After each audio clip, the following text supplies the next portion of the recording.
Karena di antara syarat sholat itu makmum kudu yakin imamnya sah.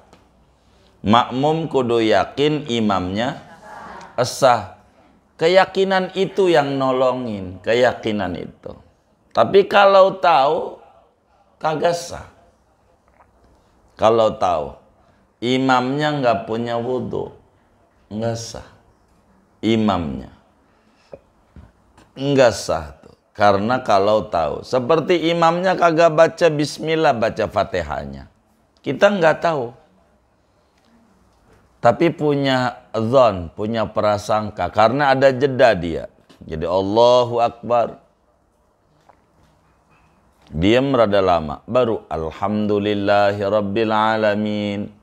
Jadi pada diam tuh kata kita mungkin baca bismillah tapi pelan. Itu masih sah. Tapi kalau kita tahu kagak baca bismillah bener-bener kagak sah. Wong kurang baca fatihahnya 6 ayat. Begitu. Bismillah itu ayat 1. Kalau kita bener-bener tahu, itu kagak sah. Kalau kagak tahu, nggak apa-apa. Kagak tahu. Ada orang baru pulang umroh. Dia di kampungnya dia sholat. Dia sholat. Ngimamin lagi di langgarnya. Dia enggak baca bismillah, langsung Alhamdulillah Rabbil Alamin. Ditegur sama temennya, lu sholat enggak baca bismillah. Dia marah, makanya umroh. Gitu, umroh kata dia. Begitu. Ini di Mekah kagak baca bismillah, kagak gitu. Lu udah nanya imamnya? Ya belum sih, gue juga gak tahu di mana tuh imam. Gue kan sholatnya di luar, kagak tahu juga imamnya di mana barisnya.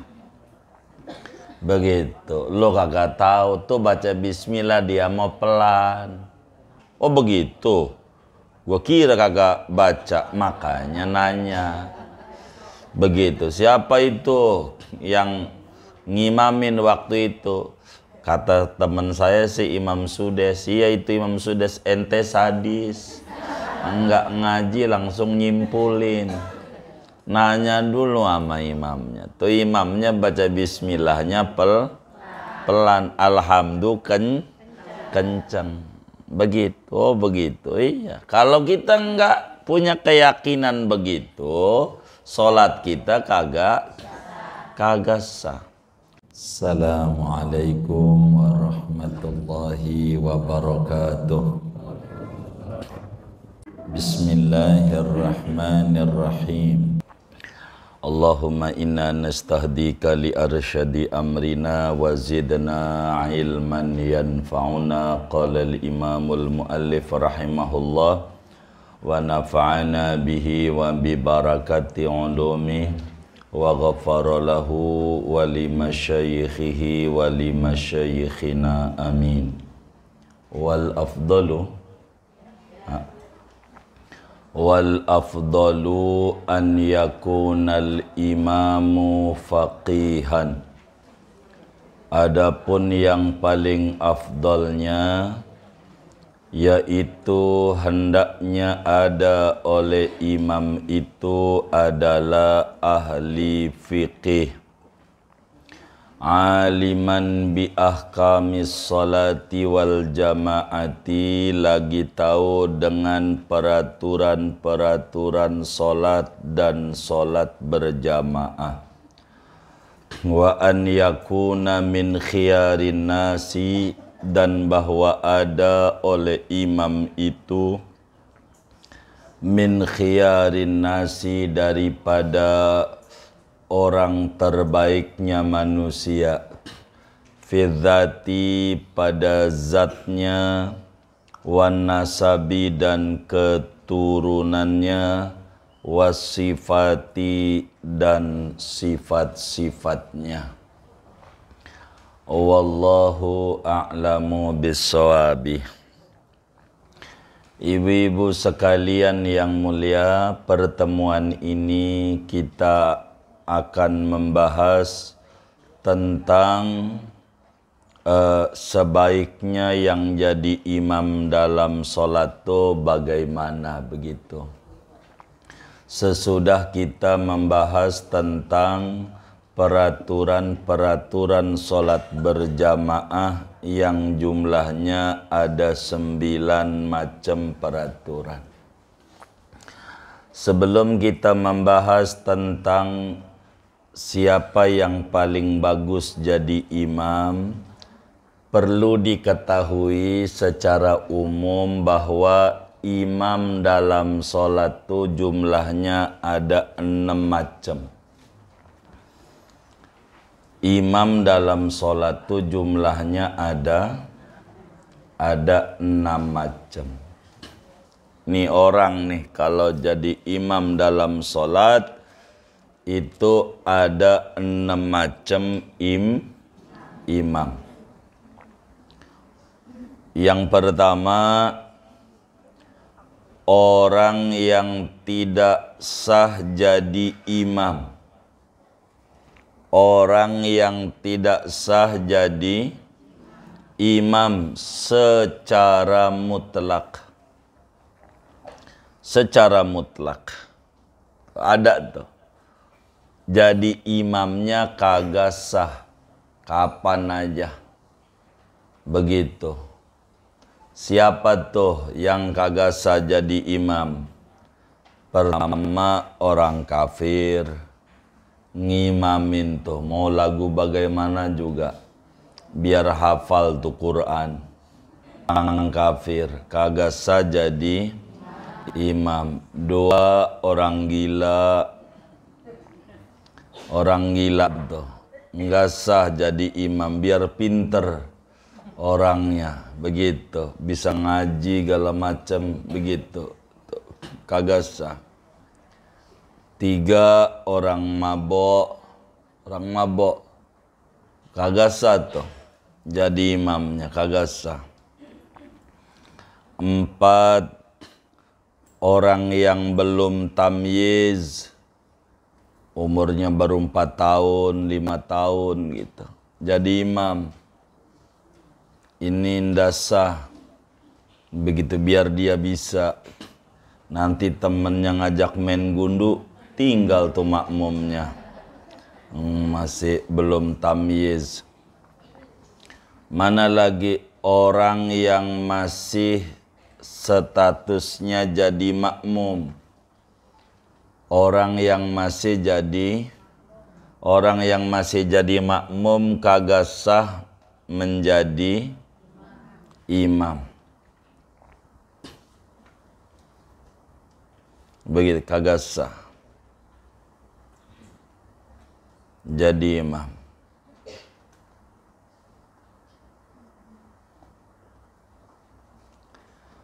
Jadi kalau kita bermakmum sama imam yang model kayak begitu tuh, kita kagak sah sholatnya, kagak sah. Wong kagak tahu mau kagak, kalau imamnya kayak model begitu enggak sah, begitu, enggak sah. Karena imamnya tidak memenuhi persyaratan. Kalau masih makmum enggak bisa. Nih semua nih. Itu satu. Jadi yang pertama adalah orang yang kagak sah jadi imam. Kedua adalah orang yang sah jadi imamnya. Orang yang sah jadi imamnya khusus untuk orang yang semacamnya. Jadi sah jadi imam tapi kudu sekelas, semacam. Gitu. Kalau di luarnya itu enggak sah. Mana tuh contohnya perempuan? Tuh perempuan tuh sah jadi imam khusus perempuan. Kemarin udah disinggung. Begitu. Banci enggak sah. ikut perempuan, karena banci ini bisa saja laki-laki. Mana lagi orang yang Fatihahnya rusak, ummi namanya, ummi, ngalamin gitu. Alhamdulillah ngalamin. Itu dia sah jadi imam untuk makmum yang ngalamin juga. Begitu, sama-sama ngalamin. Sama. Kalau sama nggak apa-apa. Kalau sama. Kalau nggak sama, makmumnya bisa baca Fatihah. Nggak sah. Begitu, nggak sah. Namanya disebut qori. Qori itu bisa baca Fatihah. Jadi yang namanya ummi bisa ngimamin khusus buat yang umminya sama. Kalau yang beda enggak. Jadi yang satu ngalamin, yang satu cadel. Enggak sah. Jadi cadel tuh ghailil gitu. Enggak bisa ghairil. Ghailil maghdubi. Ghailil. Ini enggak sah nih. Orang ini sholatnya kudu masing-masing. Gitu. Ketika si ngalamin ini jadi imam, pas dia bacalah merobil ngalamin. Kagak sah. Mundur. Gitu. Kagak sah. Nih gua nih. Gitu. Baru juga dia maju. Bismillahirrahmanirrahim. Kagak sah, mundur. Udah yang kayak begini nih sholatnya masing-masing udah. Kagak sama masalahnya. Kagak sama. Kalau sama nggak apa-apa. Si yang cadel sama cadel sah. Gailil gitu. Sama makmum gailil sama.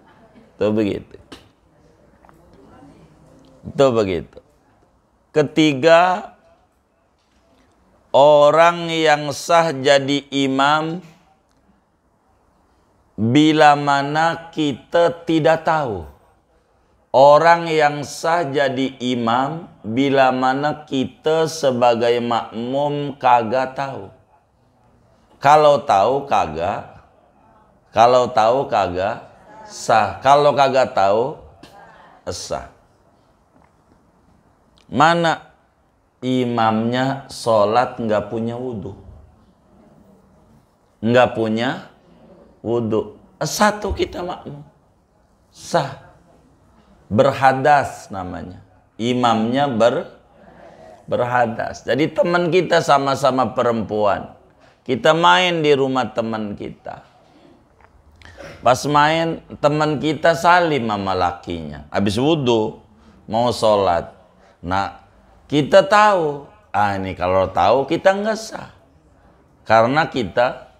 Tapi kalau kita nggak tahu, nggak apa-apa, sah sholatnya. Kalau nggak tahu, karena di antara syarat sholat itu makmum kudu yakin imamnya sah.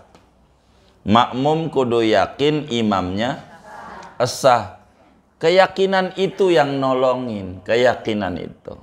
Tapi kalau tahu, kagak sah. Kalau tahu, imamnya nggak punya wudhu, nggak sah. Imamnya nggak sah tuh. Karena kalau tahu, seperti imamnya kagak baca bismillah, baca Fatihahnya, kita nggak tahu. Tapi punya dzon, punya prasangka, karena ada jeda dia. Jadi Allahu Akbar,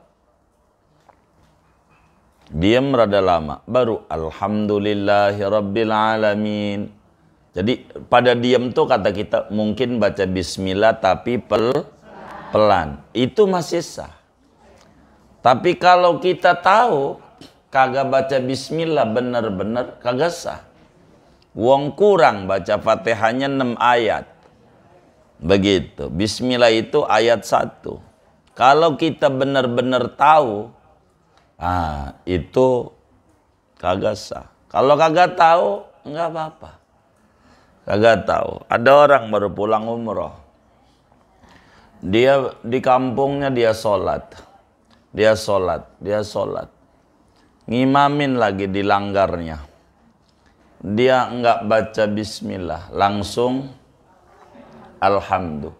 Alhamdulillah Rabbil Alamin. Ditegur sama temennya, lu sholat nggak baca bismillah. Dia marah, makanya umroh. Gitu, umroh kata dia. Begitu. Ini di Mekah kagak baca bismillah. Kagak gitu. Lu udah nanya imamnya? Ya belum sih, gue juga gak tahu di mana tuh imam. Gue kan sholatnya di luar. Kagak tahu juga imamnya di mana barisnya. Begitu. Lu kagak tahu tuh baca bismillah dia mau pelan. Oh begitu.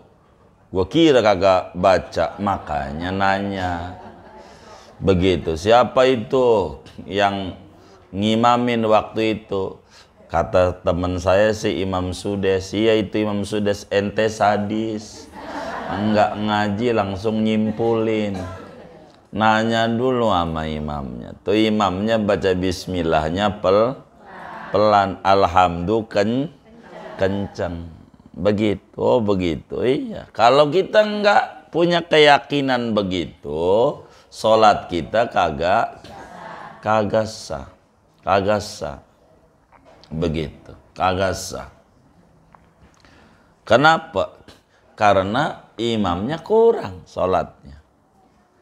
Jadi yang ketiga, orang yang sah jadi imam kita, catatannya kitanya tidak tahu. Yaitu contohnya orang yang tidak punya wudhu. Atau ada najisnya, muknanya kena kencing bocah, sama.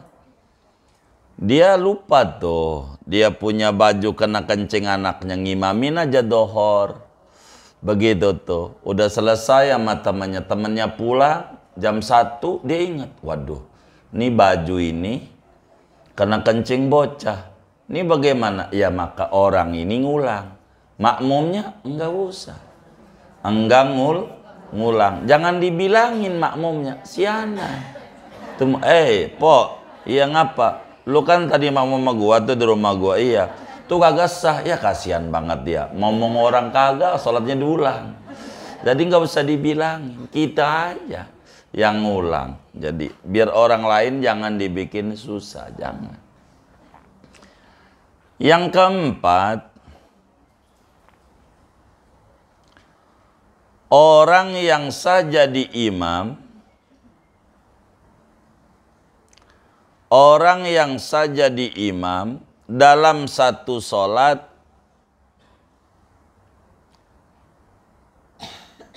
tapi tidak sah pada sholat yang lain. Ada tuh. Kalau sah jadi imam. Begitu. Mana tuh contohnya musafir. Orang musafir nih. Begitu. Jadi imam sah. Kalau jadi imam. Musafir. Jadi imam. Dia jadi makmum. Dia mau qashar. Nggak bisa. Ngimamin doang. Ngimamin sah. Ngimamin. Musafir. Begitu. Orang musafir. Begitu. Salat Jumat. Begitu tuh. Mana lagi tuh contohnya? Contohnya anak kecil yang udah tamyiz, begitu. Anak kecil yang udah tamyiz bisa sah sholatnya, begitu. Yang penting catatannya adalah sudah tamyiz, begitu. Tapi untuk sholat Jumat kagak boleh. Artinya kalau jumlahnya 39 kagak genap ditambah bocah ini. Kayak musafir. Musafir itu kalau ada orang kampung situ 39 ditambah musafir 1 tidak sah. Sholatnya dia kalau ngimamin buat orang banyak sah. Tapi kalau kurang dari 40 ditambah dia kagak sah. Maka yang keempat, sah jadi imam dalam satu sholat tapi tidak pada sholat yang lain. Ya tidak sholat Jumat macamnya. Sholat Jumat enggak masuk hitungan. Itu namanya orang yang sah jadi imam dalam satu sholat. tapi tidak sah pada sholat yang lain, yakni sholat Jumat. Musafir ini kalau dia jadi imam sholat Jumat enggak apa-apa.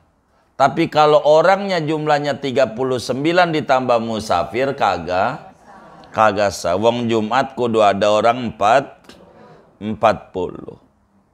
Yang kelima, orang yang makruh jadi imam nggak dapat ganjaran 27, tapi sholatnya sah. Sholatnya sah. Mana tuh orang fasik, orang bandar pakong begitu, tukang mabok begitu, judi gitu, jadi imam begitu, bandar togel gitu, jadi imam. Sholatnya sah tapi makruh. Sholatnya seorang fasik begitu. Yang keenam, orang yang sah jadi imam dalam semua sholat. Orang yang sah jadi imam dalam semua sholat, yaitu orang yang memenuhi persyaratan yang telah kita pelajari. Orang yang selamat memenuhi persyaratan itu sah tuh jadi imam. Orang laki ngerti gitu, dia jadi imam, enggak berhadas, enggak apa, itulah sah jadi imam. Tuh ada 6 macam. Nah, ngaji kita hari ini nih tentang siapa yang paling afdol jadi imam, yang paling bagus. Kata kitab kita, wal afdalu an yakunal imamu faqihan. Yang paling afdol tuh yang jadi imam tuh kudu ngerti sholat. Ahli fikih tuh artinya ngerti sholat. Ngerti dulu walaupun suaranya kagak merdu gitu. Kan ada yang suaranya merdu tapi kurang ngerti sholat. Ada orang suaranya serak-serak bengek gitu, tapi dia ngerti sholat. Begitu, dia dulu dah yang jadi imam. Karena ini harus ngerti dulu. Kudu ngerti peraturan sholat. Jadi imam itu yang paling afdol adalah an yakunal imamu faqihan. Imamnya kudu faqih. Artinya faqih itu mengerti hukum-hukum sholat, mengerti aturan-aturan berjamaah. Karena hajat kepada ilmu fikih di dalam kita punya sholat itu lebih prioritas. Yang ngerti aturan dulu. Ngerti enggak? Bujangan ngerti, suruh jadi imam. Begitu. Walaupun kita udah berumah tangga kurang ngerti, dia aja dulu. Begitu. Bocah umurnya 10 tahun ngerti. Sholat nih tahu dia. Sampai arti-artinya dia tahu. Kita yang gede enggak ngerti. Dia dulu. Begitu. Jadi kudu ngerti aturan-aturan sholat. Karena dia bakal menjadi supir kita. Ngebimbing menuju kepada Allah subhanahu wa ta'ala. Mengesahkan sholat kita. Maka yang jadi imam itu kudu tahu. Di akhir zaman ini seringkali terbalik. Ada orang suaranya merdu jadi imam. Kadang ama sholat tidak ngerti rukun sholat mana. Nah ini kudu diajarin. Yang suaranya merdu ini tentang fikih sholat aja. Zakat enggak usah karena ini urusan sholat. Gitu, haji enggak usah karena fikih sholat aja. Supaya ngerti aturan-aturan sholat. Yang kedua, Yang paling afdol menjadi imam itu adalah orang yang terbaik. Orang yang terbaik. Begitu. Dari segi apanya terbaiknya? Baik dari segi kepribadiannya, maupun keturunannya, maupun akhlaknya.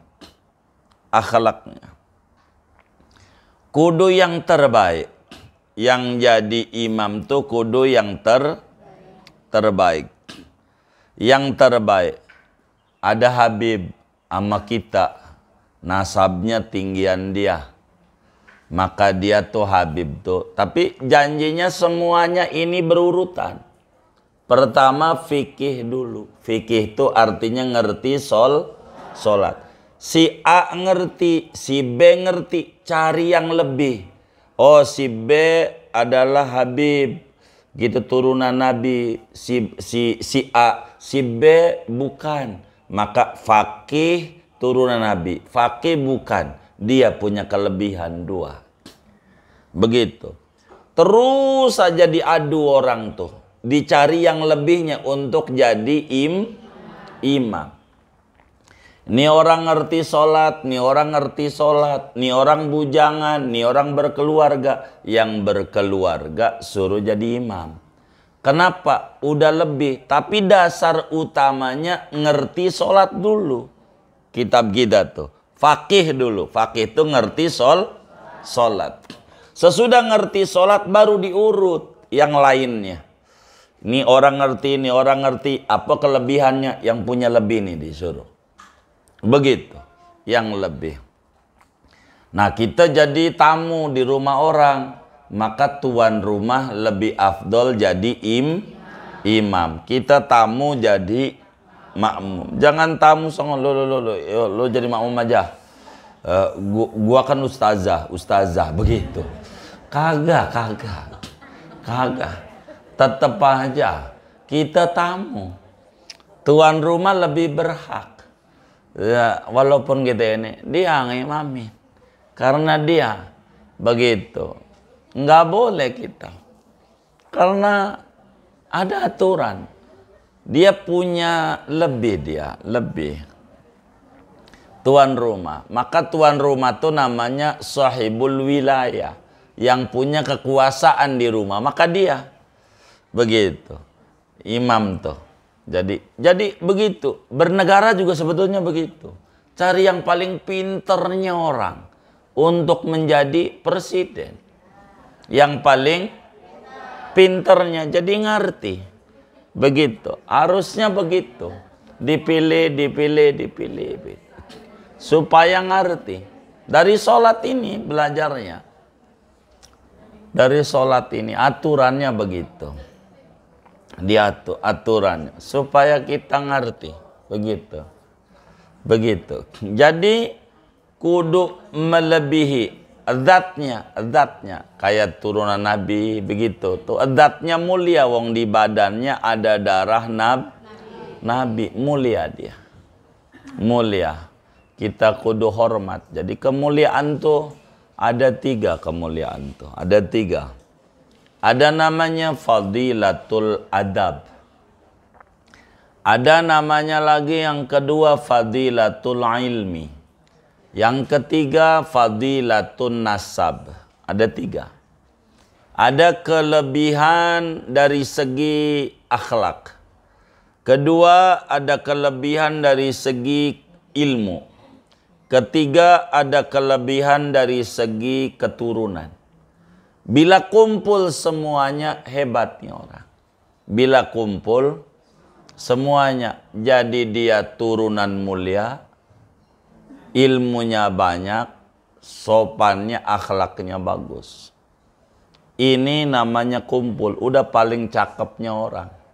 Paling cakepnya orang. Jadi turunannya bagus, akhlaknya bagus, ilmunya pun punya. Ini begini, ilmu. 3, urutannya begitu. Yang paling tingginya ya adab. Kan 1 adab, 2 ilmu, 3 apa? nasab turunan itu nomor 3. Adab dulu, adab, tapi jangan dibenturin, jangan. Ada yang adabnya nggak bagus turun mulia, ya beda. Karena adab mau kudu belajar, ilmu juga kudu belajar. Kalau turunan mah wahbah ilahiyah, anugerah dari Allah, anugerah dari Allah, bukan dapat mesen, nggak bisa. Kalau dapat mesen enggak bisa. Kalau adab hasil latihan, ilmu hasil belajar. Kalau kita enggak latihan enggak bisa. Kayak dermawan, enggak ada orang yang lahir langsung dermawan, enggak ada. Kudu latihan, kecuali Nabi Muhammad sallallahu alaihi wasallam. Ini lain, bahannya lain. Jadi semuanya hasil latihan. Orang pinter, enggak ada yang ujuk-ujuk pinter, enggak ada. Brojo langsung pinter, enggak ada. Enggak ada. Semuanya hasil belajar. Hasil belajar, enggak ada. Gitu kata Nabi, innamal ilmu bitta'allum wa innamal hilmu bittahallum, kata Nabi. Sesungguhnya ilmu itu didapat hasil belajar. Biar kata kita anak kiai, kalau nggak ngaji mau nggak bisa. Biar kata kita anak kiai, kalau nggak ngaji mah nggak bisa. Gitu. Jadi yang punya adalah turunan doang, turunan. Begitu. Jadi nggak bisa, harus belajar. Akhlak juga begitu, harus latihan. Begitu, latih pelan-pelan. Kita ngaji jadi tahu, tapi belum tentu kita dermawan, karena harus latihan. Semuanya dari latihan. Nggak bisa nggak latihan. Karena sifat dasar manusia itu diantaranya pelit. Pelit itu sifat dasar kita. Jadi emang dari berojolnya kita itu pelit. Dari berojolnya. Tandanya waktu lahirnya tangannya ngegenggam. Lihat aja cucu-cucunya atau anak lahir, tangannya terbuka apa ngegenggam? Apa ngegenggam itu tanda dermawan apa pelit?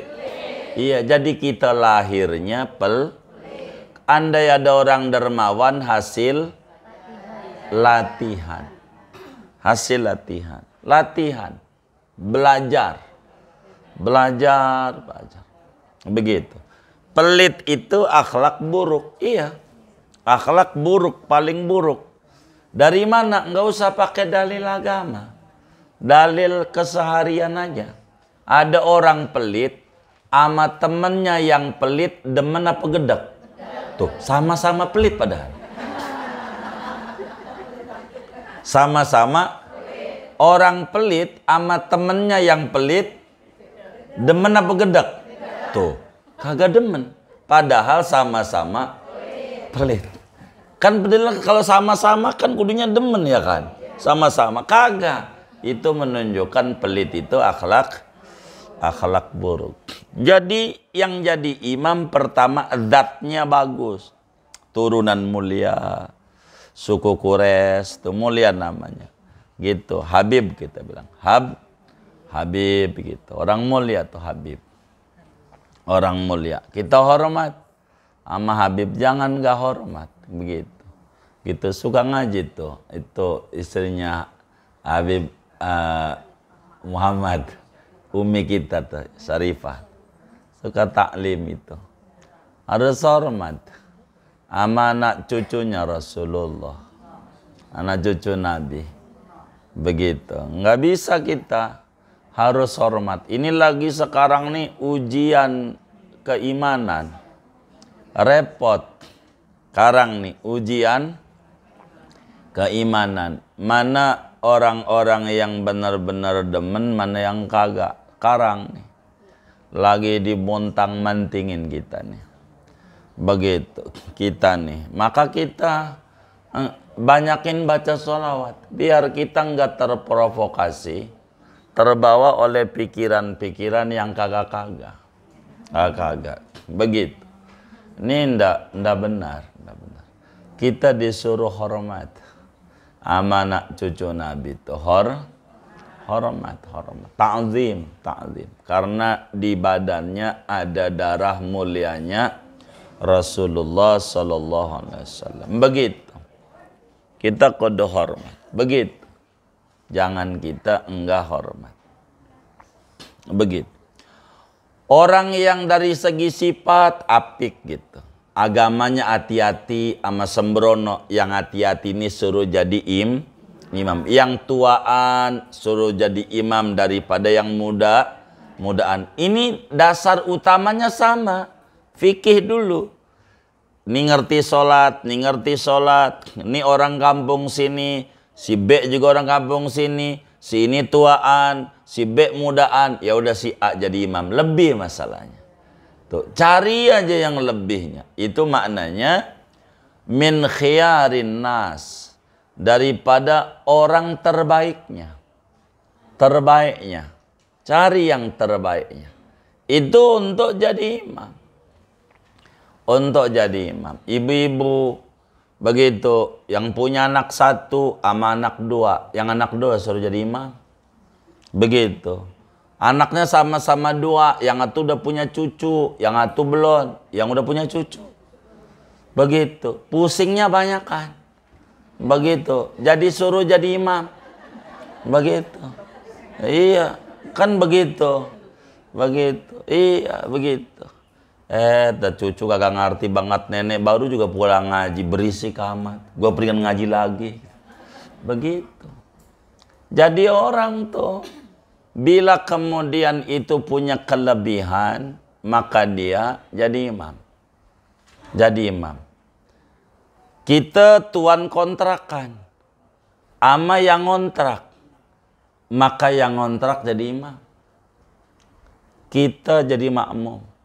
Karena tuh kontrakan tuh kekuasaannya di tangan dia. Walaupun rumahnya punya kita. Bener nggak? Rumahnya punya kita rumahnya. Tapi kita nggak bisa sembarangan masuk. Kan udah dikontrakin sama dia. Maka yang tuan kontrakan nih, yang ngontrak jadi imam. Kalau di rumah dia tuh, rumah yang ngontrak tuh, kita main di rumah dia. Kitanya yang punya kontrakan jadi makmum. Jangan kesinggung, emang agamanya begitu. Lu pengen jadi imam aja, gua kan yang punya ini tanah. Gua keluarin nih. Begitu, ini salah dia. Salah enggak. Kekuasaannya dia punya masalahnya. Kekuasaannya dia punya, karena dia udah berkontrakan kekuasaannya, walaupun tanahnya kita punya. Dia yang jadi imam. Ini namanya yang terbaiknya. Cari yang terbaiknya. Jadi pertama ngerti agama, begitu.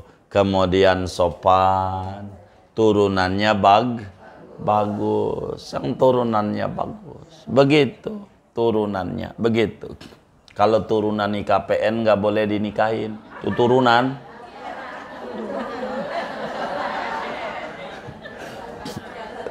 Yang komplek tuh turunan.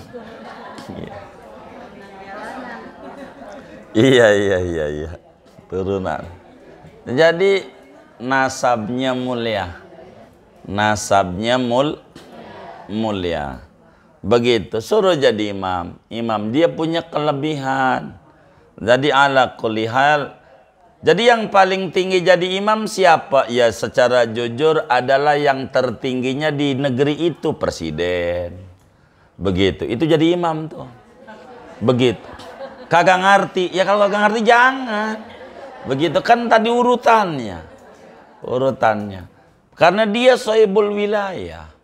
Nah, nanti gubernur sama gubernur. Nih, siapa tuh di mana lagi? Oh, umpamanya di Jawa Tengah, ya gubernur Jawa Tengah yang jadi imam, gubernur lain jadi makmum karena wilayahnya punya dia.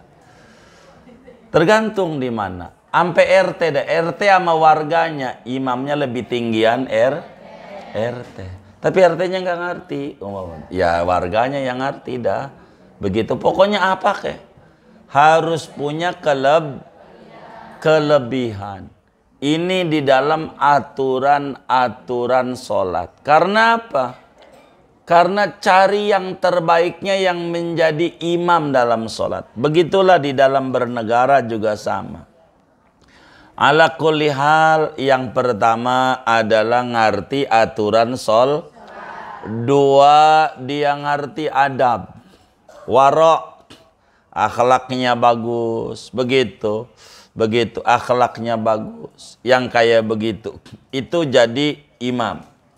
Ketiga, yang duluan Islamnya duluan dibanding kita. Begitu, itu suruh jadi imam. Keempat, yang tuaan umurnya. Nih kalau kumpul semuanya ini diadu.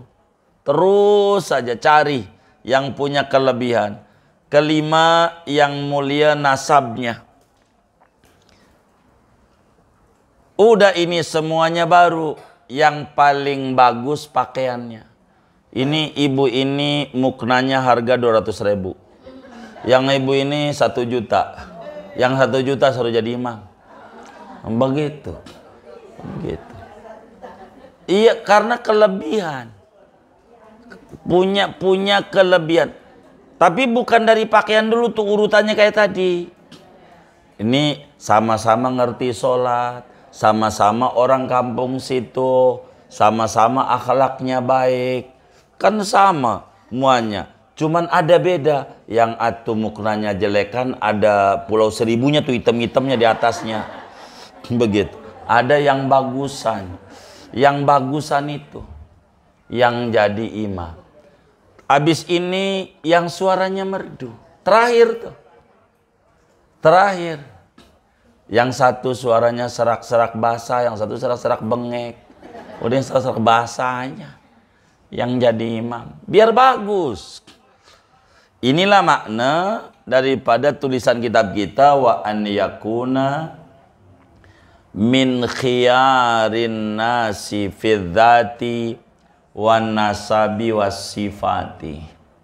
Tuh begitu. Kalau sampai masih ketemu juga semuanya sama, yang atu pesek, yang atu mancung, yang mancung suruh jadi imam. Begitu. Lo jadi imam mancungan. Begitu. Gua pesek. Begitu. Suruh, yang penting punya kelebihan. Karena memang mencari yang terbaiknya. Kalau di Indonesia ini menjadi pemimpin itu bukan terbaiknya, tapi terbanyaknya. Terbanyaknya. Maka siapa yang paling banyak dipilih, ya dia jadi pemimpin. Begitu. Karena memang aturannya begitu. Sedangkan yang banyak tuh antara orang pintar sama orang bodoh. Yang paling banyak. Iya, maka yang jadi itu pilihan orang. Iya, begitu. Nggak bisa kita. Nggak bisa. Makanya kalau pengen negara ini bagus, harus diupayakan balik lagi Undang-Undang Dasar 45 yang asli. Yang baru bakal bener lagi. Nggak bisa. Terus saja kayak begini nih. Repot. Yang asli. Jadi akhirnya hidupnya masing-masing. Jadi mau presiden lagu apa juga, MPR nggak ada. Nggak bisa buat apa-apa. Nggak boleh ngeberhentiin presiden, nggak boleh. Jadi ya nggak bisa berbuat apa. Udah hidup masing-masing aja. Mau peraturan apa kayak nggak bisa berbuat apa-apa. Karena memang undang-undang dasarnya udah berubah. Repot. Makanya kalau ada yang pinter-pinter itu, harusnya dia berupaya tuh. Supaya balik kayak dulu. Mengikuti aturan Undang-Undang Dasar 45 yang asli. Karena itu pondasi. Jadi kalau pondasi itu dirobah, maka bangunannya berubah seluruhnya. Karena pondasinya berubah. Maka berubah semuanya. Jadi acak-acakan. acak-acakan. Berubah muanya, repot. Nantinya kalau sampai semau-maunya jadi masalah. Gitu, jadi masalah. Tapi nggak bisa berbuat apa-apa. Gitu. Kenapa nggak bisa? Emang peraturannya nggak apa-apa. Gitu. Nggak ada yang dilanggar. Ya karena peraturannya berubah muanya. Makanya harus dirapihin dengan benar. Itulah mereka-mereka yang mengerti dalam dunia politik. Nih, dalam sholat berjamaah aja diatur. Imam tuh harus bagaimana, harus bagaimana. Jadi kalau imamnya ini bagus, nanti pembantunya bakal bagus. Kalau imamnya kurang bagus, pembantunya ini kurang bagus. Udah, yang penting lu kan dulu bantu gua, lu jadi ini. Bisa jadi enggak ngerti pendidikan, suruh ngurus pendidikan. Enggak ngerti ini, bidang ini, suruh ngurus bidangnya. Jadi masalah akhirnya. Jadi repot. Jadi repot begitu. Akhirnya jadi kendala. Padahal dalam bab sholat aja diatur nih. Kita nih ngaji tentang orang jadi imam. Begitu. Orang jadi imam. Tuan rumah kudu jadi imam dan tamunya menjadi makmum. Karena tuan rumah yang lebih berkuasa. Imam yang terjadwal namanya imam rotib. Itu lebih afdol dibanding imam yang dadakan. Begitu. Yang terjadwal aja udah. Itu kayak begitu. Ini namanya kelebihan dan kelebihan yang diatur oleh agama. Harus kayak begitu. Kalau kita ini nggak bisa. Nggak bisa. Begitu nggak bisa. Jadi sekarang ini udah acak-acakan dalam bernegara. Jadi saya umpamanya mau nyalon nih, nyalon apa? Gubernur. Di mana aja bisa, yang penting Indonesia. Saya nih penyalon gubernur apa? Jawa Tengah, Jawa Timur, mau Bali, mau mana, bisa aja. Dia kalau mau dia. Padahal nggak ngerti daerah itu. Ya karena undang-undangnya boleh. Siapa aja boleh. Walaupun enggak ngerti. Padahal daerah itu ada karakternya, gangnya mana, ininya mana. Dia pokoknya boleh aja. Yang penting warga negara. Kan nggak begitu, dia ngerti daerah itu, ngerti ini, ngerti. Kan ada aturannya. Sekolah aja ada zonanya. Tapi kalau jadi pejabat mau kagak. Bebas. Ini kita orang Jawa Barat. Pengen jadi gubernur DKI, boleh. Kita orang DKI pengen jadi gubernur Jawa Barat, boleh. Pokoknya udah acak-acakan. Begitu. Terserah aja. Begitu. Yang penting ya ada yang mengusung, begitu. Nah, ini yang jadi acak-acakan. Jadi kita orang sebagai rakyat tuh tidak punya pilihan memilih yang udah dipilihin. Tahu nggak memilih yang udah dipilihin? Ini udah dipilihin, ya udah ente milihnya ini yang udah dipilihin sama dia. Jadi repot. Itu kayak begitu. Padahal dalam bab sholat diatur. Harus rapi. Harus mengerti. Enak kalau mengerti. Jadi imam ngerti. Nah imam tahu tuh. Kalau dia ngerti tentang sholat. Makmumnya ada yang nenek. Ada yang muda, ada ini banyak yang nenek. Nggak kebut. Tuh sholat kebut banget tuh. Sian, nenek-nenek dengkul yang udah kotek-kotek tuh. Ya Allah, mau bangun aja susah, bener nggak? Begitu, sian. Begitu yang kayak begitu. Lah kudu dijaga. Bacaan jangan panjang-panjang, udah tahu tuh nenek-nenek. Diri aja payah udah riuh. Suratnya ya Allah, Yasin sampai kelar. Gitu. Ya Allah. Dikata nenek, Masya Allah, luar biasa tuh nenek. Dengar Quran gemeter, bukan gemeter. Nggak kuat diri. Aduh, dia kata badannya goyang gemeter. Jadi enggak begitu, enggak. Imam tuh harus ngerti makmum, harus ngerti nih makmumnya kayak begini nih, surat yang pendek aja. Udah bacanya kul, begitu. Jadi nanti juga nenek-nenek aja demen. Saya mau demen tuh imamnya yang tadi tuh, siapa itu? Enak tuh, suratnya pendek-pendek kata nenek-nenek. Tuh kayak begitu. Dengkul saya udah kayak begini kata gitu. Jadi jangan lama-lama, jangan cepet banget. Itu cepet banget. Sian nih, Allah Akbar. Nenek, udahlah gua mau duduk aja kagak taraweh tuh nenek. Tahu-tahu pulang aja ditanya, dari mana nek? Taraweh, padahal kagak. Duduk aja dia, duduk. Ini kan nggak bener ini. Jadi harus rapi. Imam tuh harus ngerti, ngerti. Sama nih, ibu-ibu suka baca maulid atau baca rawi. Dilihat, ditanya sama yang nyuruhnya ini. Saya dikasih waktu berapa menit? 15 menit, kira-kira kali 15 menit berapa pasal tuh yang cukup 15 menit? Begitu. Saya 20 menit. Jangan kita, gue udah ngapalinnya latihannya segini nih, udah habis semuanya. Ya itu mah. Orang juga nggak demen nantinya. Jadi dilihat aja, lihat. Kalau kata yang MC-nya, ini penceramanya belum datang, udah panjangin, apa kayak dibaca. Terserah, begitu. Itu namanya mengerti. Kita tuh mengerti, begitu. Harus rapi di dalam tata aturannya. Kalau enggak bakalnya repot. Harus kita mengerti. Jangan lama banget sholat. Kasihan orang. Habis enak mic-nya, ya mau mic-nya enak. Gitu. Jangan juga. Udah kalau udah ya udah. Begitu. Itu mau ceramah terakhir, dari tadi terakhir mulu. Begitu, udah sampai tengah jam masih terakhir mulu. Ya udah, kalau udah mudah begitu. Jadi diatur dalam Islam tuh apa aja hatta di dalam imam sholat. Sehingga wal afdalu an yakunal imamu faqihan aliman bi ahkamis sholat wal jamaah wa an yakuna min khiyarin nas fi dzati wan nasabi wasifati.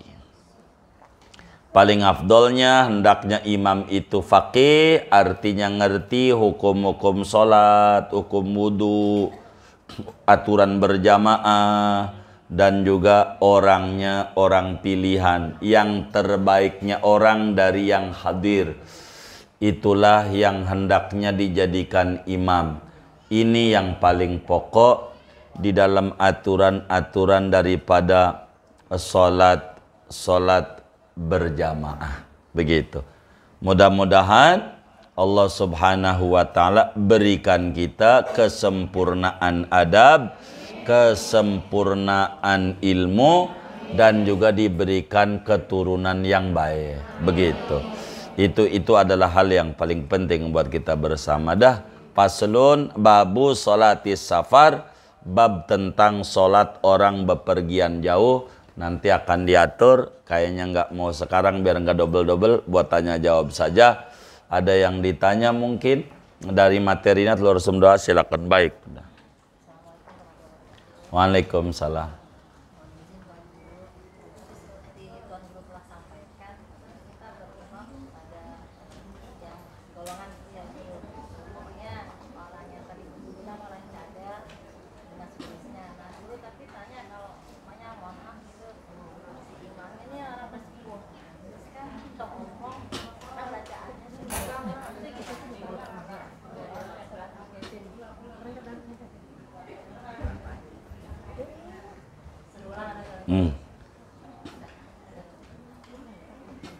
Mohon izin bertanya dulu, Iya. sekaitan tadi dengan imam yang makmumnya dengan yang segolongan. Iya.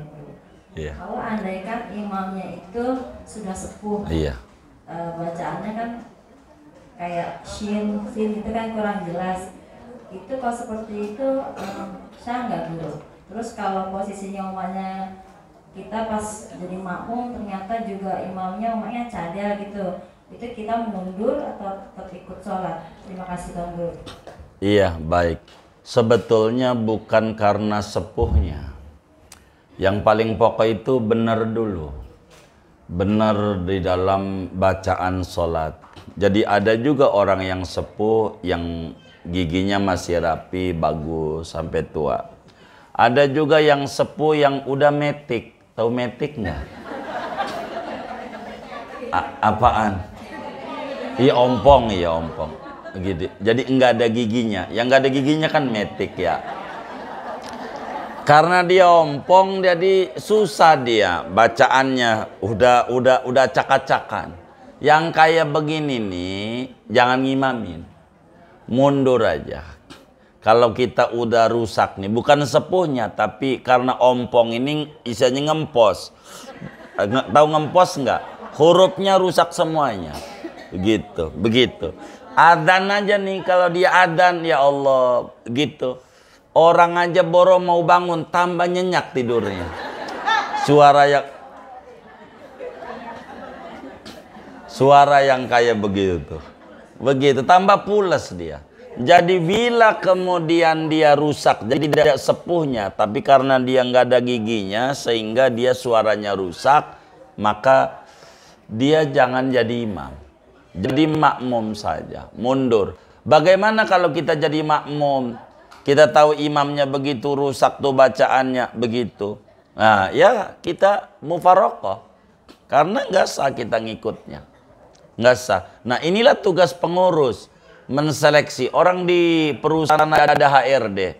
Mengatur, menseleksi orang. Pengurus itulah menseleksi orang untuk jadi imam. Jangan kita berbicara nggak enak. Nggak enak ini yang repot. Begitu. Jadi ini urusan ibadah, Mas. Itu kayak gitu. Termasuk cadel yang kemudian roh bisa begitu ya. Tapi ada yang cadel ketika roh bagus di sholatmu. Tapi ngomong biasa nggak bisa. Ada yang dijaga sama Allah. Nah ketika kita orang tuh cadel gitu, goilil macamnya gitu. Begitu kita nggak bisa dia begitu. Maka nggak sah kita makmum sama dia. Buru-buru mufaroqah. Begitu, buru-buru mufaroqah. Andai kita nggak tahu dohor makmum dia, pas maghrib, oh dia rusak bacaannya, maka diulang tuh dohor masar yang makmum sama dia. Begitu, karena kita sama dengan belum sholat, kayak begitu. Allah alam. Sudah? Iya baik.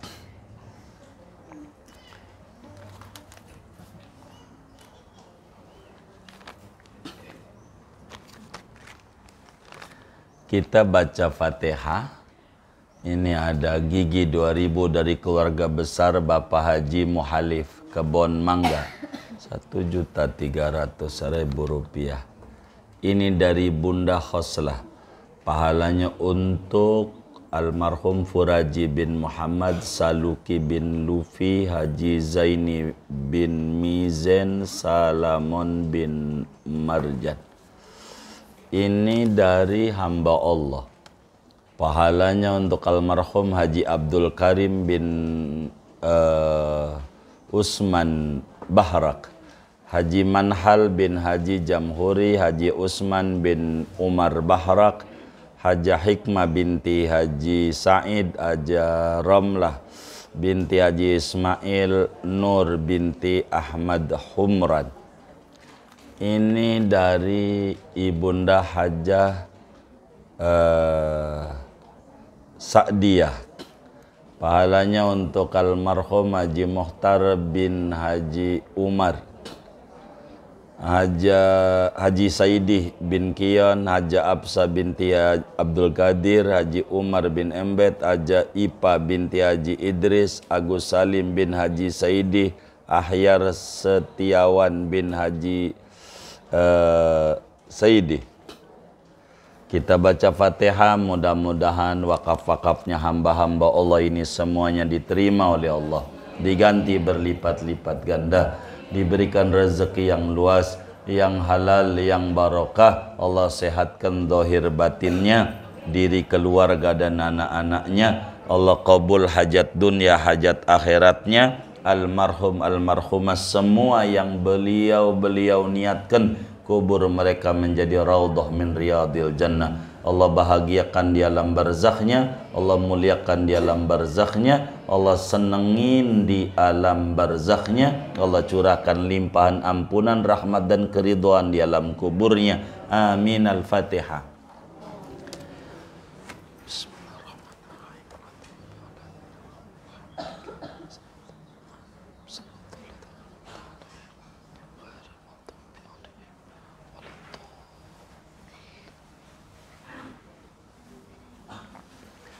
buat kita bersama, duduk-duduk kita di majelis ilmu.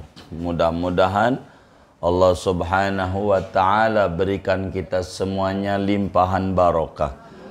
Umur kita barokah, ilmu kita barokah, kesehatan kita barokah, usaha-usaha kita barokah, rezeki kita makin barakah, keluarga kita barakah, anak keturunan kita barakah, teman-teman kita barakah, lingkungan kita barakah. Allah beri kita semuanya barakah dunia dan barakah akhirat. Amin. Al-Fatihah.